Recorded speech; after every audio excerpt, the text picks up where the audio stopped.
Greater اسرائیل بنے گا۔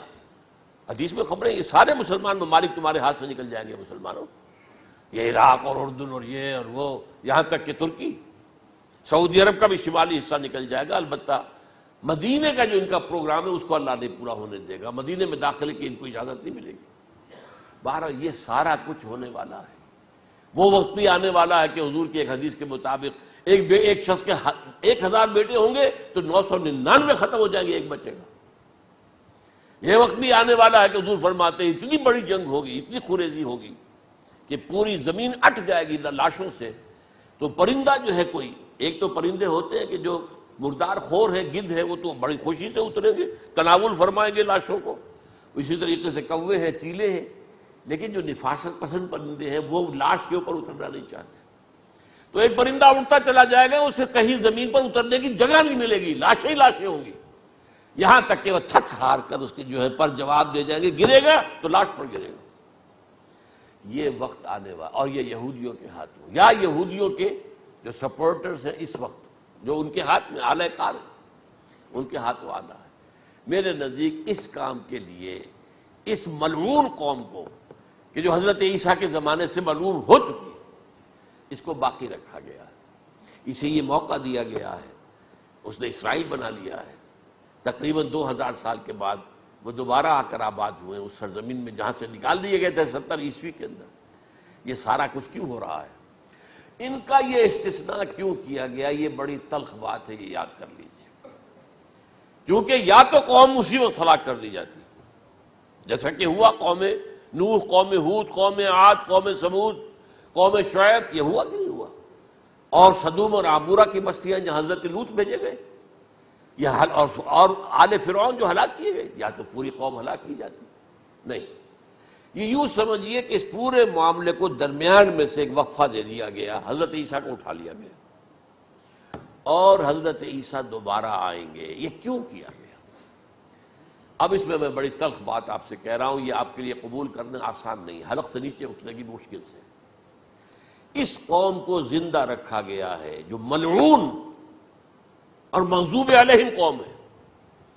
سب سورہ فاتحہ میں مفسرین لکھتے ہیں ضالین، یہ نصارہ ہیں، اور مغضوب علیہم یہ یہودی ہیں۔ اور قرآن کہتا ہے لعن الذین کفروا من اہل الکتاب علی لسان داؤد وعیسی ابن مریم، لعنت کی گئی ایک ملعون اور مغضوب قوم کے ہاتھوں آخری امت محمد، اور اس کا بھی بہترین حصہ، اس پر عذاب ان کے ہاتھوں آئے گا۔ عربوں پر عذاب یہودیوں کے ہاتھوں، اس لیے ان کو بچایا گیا۔ یہ میں نے کئی دفعہ واقعہ سنایا، مولانا اسلائی صاحب بتایا کرتے تھے، کیونکہ وہ راجپوت تھے، یو پی کے راجپوت، مشرقی حصے کے، کہ ہمارے ہاں کوئی نوجوان اگر کوئی بڑی گری ہوئی حرکت کرتا تھا تو اس کے سر پر چمار کے ذریعے، چمار کے ہاتھوں جوتا لگوایا جاتا تھا۔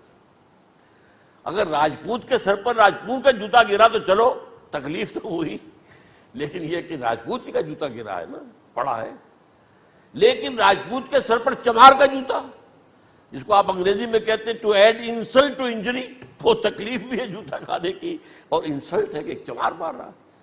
یہ امت سب سے خیر امت ہے، کنتم خیر امت اخرجت للناس۔ اس کے لیے عذاب بھی بدترین آئے گا، اور کن پر آئے گا؟ اس امت کا جو اصل نیوکلیس ہے عرب، جس کے بارے میں حضور کی حدیث موجود ہے ویل للعرب، عرب کے لیے بہت بڑی ہلاکت۔